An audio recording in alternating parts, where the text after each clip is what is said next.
Gigi Carrera, and I'm the mother of Gianna, aka Gigi Carrera.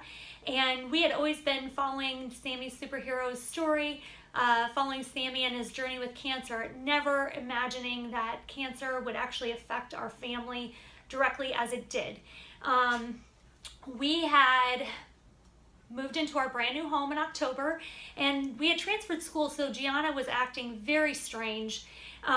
She had been getting dizzy spells, she would vomit. I thought, gosh, this new school is just nuts. She gets sick all the time. In January, I closed on my house on a Friday, and that Sunday, I kept getting phone calls from my family. I was at work, that she had been acting kind of strange. And so by the time I got home and walked inside the house, I heard screams from upstairs. Gianna had just had her very first seizure in her sister's arms, and she was rushed to the hospital with uncontrollable seizures. They did an immediate scan and found spots on her brain. They then referred us to Omaha, and by the next day, at the age of 7, I was told that Gianna had 3 tumors on her brain, and if they removed the tumors completely, that she would become half blind. Now that's a lot for a parent to hear. My world was rocked. I was told this information by myself because it takes a village to raise a family, and Rob was tending to my daughter Gabby in Lincoln, and it was so much information and you just go blank. I had been up all night. I wasn't able to digest it properly. It was too much.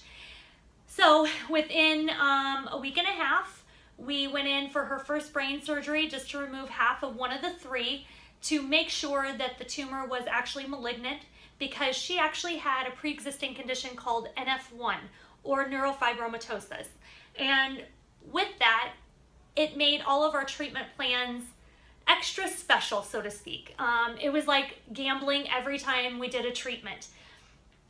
With NF1, sometimes chemo can do crazy things, radiation can do crazy things, and you never know how the body's going to react, especially if the patient does have this NF1. So we went in, we biopsied, and within 10 days we got the results back that she had Anaplastic Astrocytoma, grade 3, which is a highly aggressive cancer. Most times, kids' survival rate when diagnosed with this is not very good. I think it's under 15%, and usually the average lifespan is 18 months. So we decided to live life at the very fullest at that particular point, but we're absolutely devastated.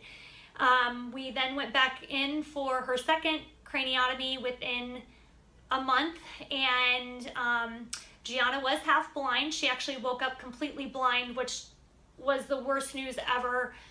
She was panicked, we were panicked, and just to feel so helpless, it was just devastating. For her to not ever be able to see my face, to see her daddy's face, was just the worst thing ever.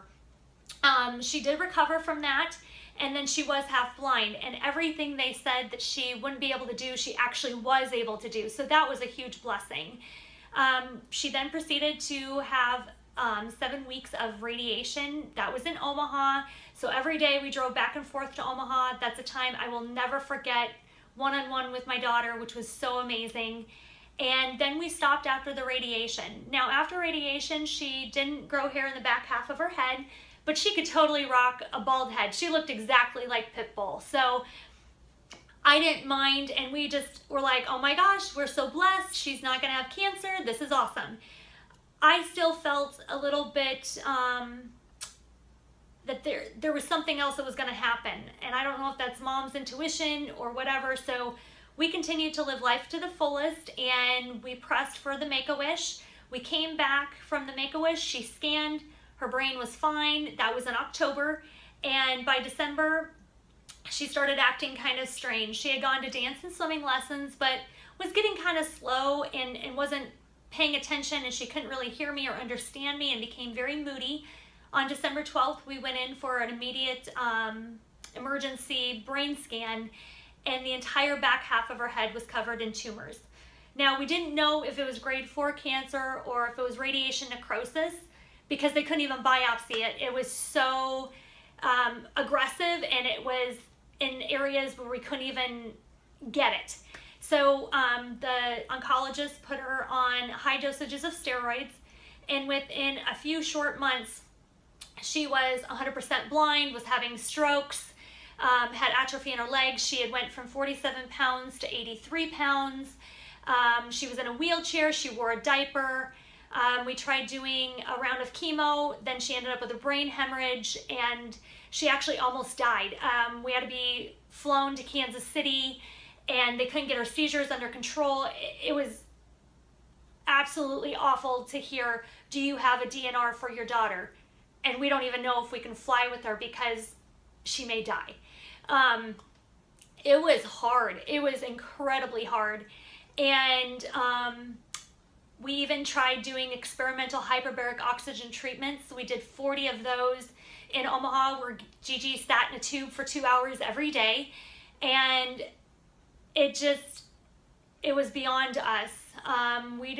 We figured out that it was not actually grade 4 cancer, but it was radiation necrosis that was growing, and it was out of our control. There was nothing that we could do. Her body was beginning to shut down, and on June 25th, she finally passed away. Gianna was in complete control of her entire diagnosis. She told her entire school and wanted to be in charge of telling the school that she had had cancer. She was in every doctor's visit. She was a part of all of it. And it devastates me that there is not enough funding for these kiddos. They don't feel like these kids are worth it. And I would give anything to have her back. Anything. And she was okay with going, which is so amazing to me. So as a parent that has lost a child and how it affects your family, we're one of the very few that actually have survived it. Many parents get divorced.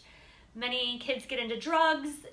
It is devastating to a family. So we will fight until the end with Sammy Superheroes, because they not only are an amazing support, but they are also giving the ability for other families not to hopefully have to go through this by finding new cancer drugs and things for these littles that will be helpful to them in their treatment plans.